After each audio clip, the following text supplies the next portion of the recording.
Alright, ladies and gentlemen, boys and girls, once again, welcome on board your Hilltop Workshop flight. Today's episode on the bench, I'm going to do a bit of a subwoofer breakdown. A friend of mine, Damon from Bounce AV, he generously donated 3 deceased subwoofers to be torn apart by yours truly, and I figured I've got another one off to the side of my own, which I'm going to pull apart as well, which is dead. I figured we'd sort of have a look in 3 different subwoofers at different places throughout the product range or the different price points and see what makes them tick. So hopefully this should be interesting. I'm going to try not to let it drag out too much. It's basically going to be a pull apart, open up, look inside. I'm not going into too deep specifications about them or anything, just show you what the difference is between different subwoofers and the way they're built and what you get for your dollars. So first one off the rank is this beautiful thing. It's an AccuSound. It's an OM 1050. They call it a 100 watt subwoofer, whatever that means. Let's have a look inside.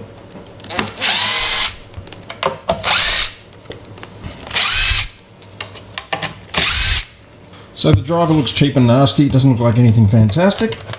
So the driver on this thing, very, very light, very, very tiny little magnet. It's got their own brand on it, AccuSound, for whatever that's worth. Polycone. Pretty compliant surround, nice big fat looking roll, but obviously nothing too super about it because it is quite lightweight.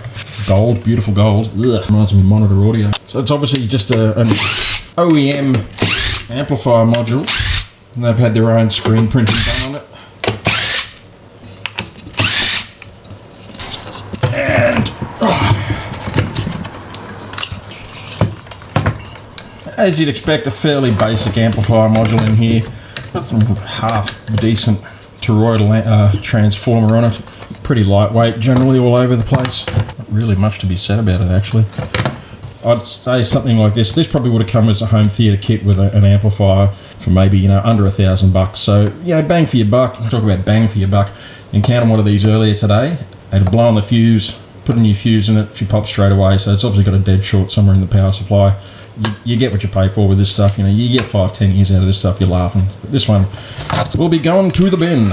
Cabinet obviously is just a MDF enclosure, black vinyl on the outside, some token insulation or deadening material put in here. There's a little bit of bracing on the inside, but definitely nothing to get excited about. A big port through the floor for whatever that's worth. Like I said, bang for your buck. Not too bad, but definitely not what you call a hi-fi component.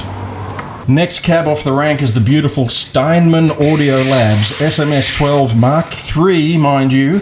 This is the 3rd incarnation of this. I don't know what they did wrong with the first 2, but who knows. High gloss MDF cabinet. The driver in this is actually a coated paper driver, so it does look a little bit nicer quality. The surround is a little less compliant than the rubber one we saw, so I'm keen to see what the back of this driver looks like. We could be in for a surprise, but chances are we're probably not. Again, these are your home theatre in a box stuff, big box store kind of get up. She's going to be cheap, she's going to be nasty, but it might make someone happy who doesn't want to drop a bundle. Come on out, come over. Yeah, these things are designed with fitness for purpose in mind, so you're not going to find anything super high quality in here. I'm already seeing signs of these being made in the exact same factory, probably by the same guy or girl or whatever. Very lightweight tinny frame, tinny basket on the driver. It does look a little bit nicer, it's a coated paper driver, slightly larger magnet on it. You look at it, first impressions, the roll on this one definitely is nicer than the previous one, the polycone thing, but still, it's nothing to get too excited about. So pull this one off, put it to one side, then we'll flip her over and have a look at the guts. Actually, you can probably already see. So those of you with a keen eye, you can see again, it's just another OEM off-the-shelf unit, and screen printed the Steiner Audio Lab logo on it. Listen, relax, enjoy. They're claiming 120 watts into 4 ohms. Yeah, you got to commend them on their honesty. Subwoofer manufacturers can get carried away and claim thousands and thousands of watts from their amplification and then write a very small thing into half an ohm or something. I'll pull this sucker out. Well, I'll be damned. Looks like someone we've seen before. You see they're running exactly the same power supply and amplifier module. Yeah, I'm not really surprised to see that. So, yeah, these things obviously all come out of the same factory. As far as where this thing was priced, I couldn't tell you. I can't even find the information on this anymore. You know, they were sort of here today, gone tomorrow. Probably made someone pretty happy for at least 6 to 8 months before it died. So you get what you pay for. So you notice I've put a cloth down for this one. I am going to be a little bit more delicate with this one. It may not be past, this one may not be completely past revival. It is it's a proper subwoofer. It's a Velodyne SPL series. Probably looking 10 or so years old. When they were working, these are actually a really, really good sub. They did have their issues, as some subs in the price range do. We've got a good quality driver. It's got a fairly, nice stiff, the roll around the speaker, the surround is nice and stiff. It's very, very acoustically dead. So I'll be keen to open this up and have a look and see what it is. I'm not going to pull the driver out of the front because, as I said, I potentially could save this one. So a fair bit more weight in this one, obviously.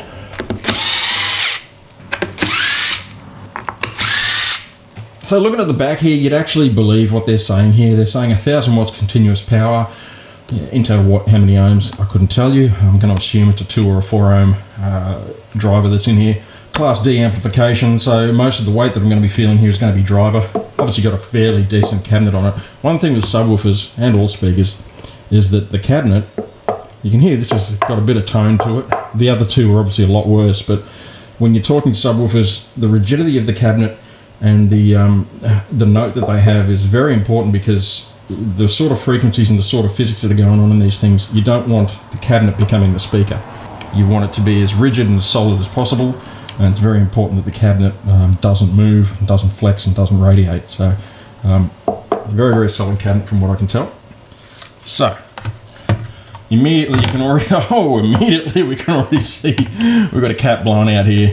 You never know, that may be the only issue. It might just need to be recapped. I will test this module and see if I can bring it back to life, because so far, if it's looking like that could be the only issue. There'd be a bit of shit in here, no doubt, from when she let go, but it's pretty obvious to see that has seen better days. Yeah, it might be worth recapping this one. I'll have to test this power supply and see what happens. Decent cable, a lot heavier gauge cable than the previous 2 units had. Designed to be serviced, so they've got removable.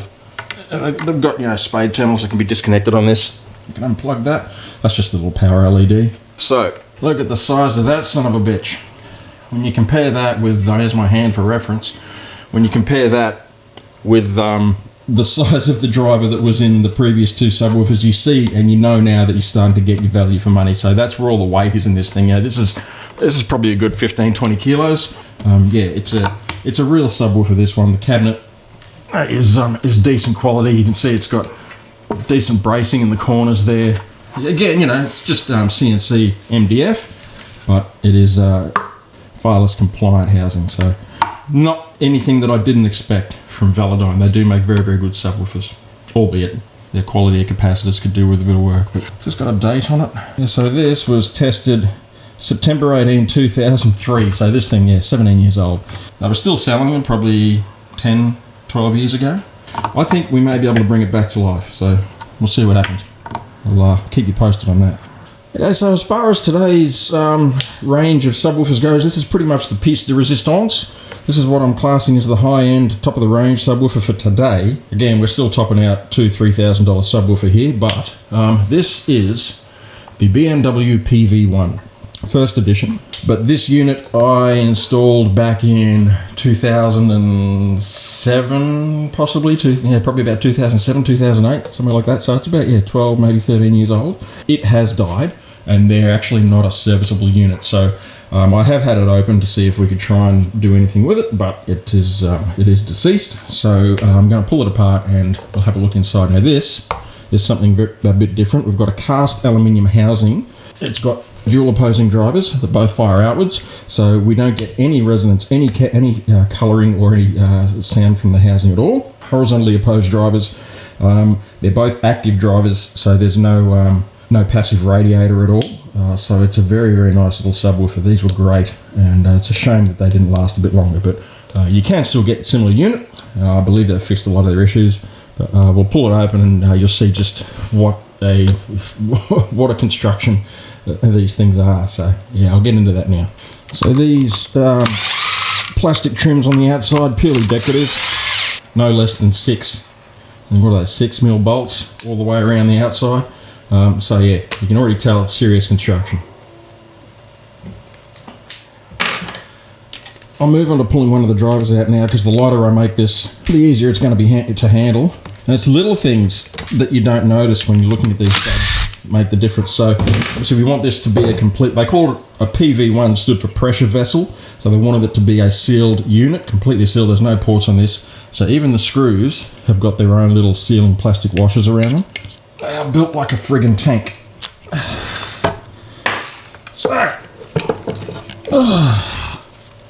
So that's one of the base drivers. Very, very serious bit of kit. All cast aluminium basket. Decent whopping magnet on them. They've got a stack of travel, but again, it's a rigid but a very non-compliant roll. The spider, they've got dual spiders, so they're a very, very solid base driver. Can't really see, you probably can't really see the voice coil in there, but I'm going to take a punt and say it's probably about a 40mm voice coil. So yeah, 2 of them clapping away. They really did make an impressive base driver. I believe the driver's behind this. This is obviously just a cosmetic radiator on here, the aluminium. I don't really want to destroy it too much, but hopefully that's a good enough look at it for you.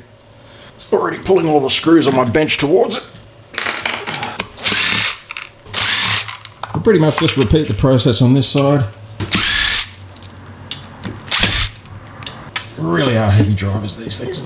If I had some scales, I'd weigh them for you, but like it matters. So that's our housing there. You can see that it's, once the drivers are gone, it's not too bad, but still very rigid. So I'll undo these bolts, we'll separate them. Actually, before I do that, I've got to undo this part here. It's not until you've opened that up, you can pull it 2 screws out here that hold, and then you can separate the housings. Ask me how I learnt that one. So they do put some nice touches on their units. They put, like some really nice stainless steel Torx screws in here. So that'll loosen that up, and that should be able to boogie out a bit now. We should be able to pull that plate off now and get to our screws under there. They hold that little moulded plastic housing in place and tightly up to the aluminium body. So again, making sure that's a good tight seal. These screws here that I'm going to undo now hold the power supply and amplifier modules in place. So they're suspended on both sides. They've got steel brackets that go from one side to the other, and everything's held in place by these screws. Again, good quality screws, sealed with rubber seals again. And 13mm socket to undo these. Good hardware. Most of those bolts should come out. You can see, like the assembly, the construction of these things is just ridiculous. But it's all physics, and it works. Bit of butyl holding everything in place, so more sealing.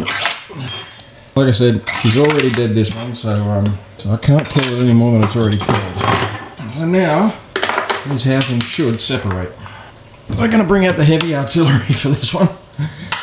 I'll just pry them apart, because they stick together real well, these things. Starting to come apart now.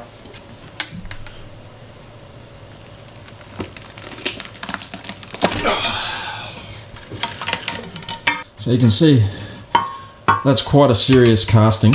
And we're looking at 5.5mm cast aluminium, held together by no less than 6 of these suckers. Built like a tank. They really are. I'll undo the rest of these screws that are holding the module in. Disconnect that one for the LED. Power supply. Class D amplifier module. It's a B&W amplifier. It's a Bang & Olufsen powerhouse. ICE 500A Mark II, so it's one of their ICE amplifiers.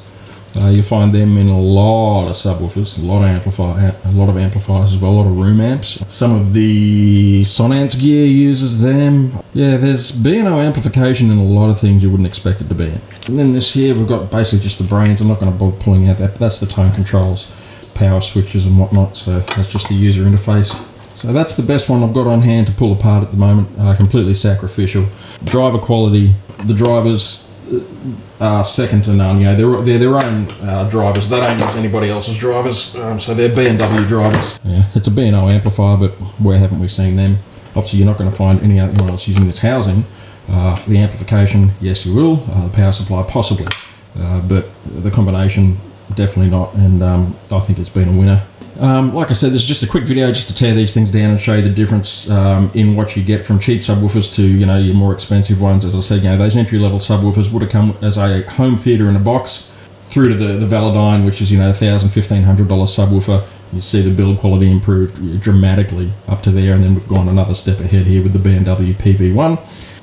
Hope you've enjoyed it, folks. Hope you've learned something. Any questions, comments, or additions, feel free to add them down below in the down that way. I don't know which way I'm going to flip this. Hopefully I'll have another video up very shortly.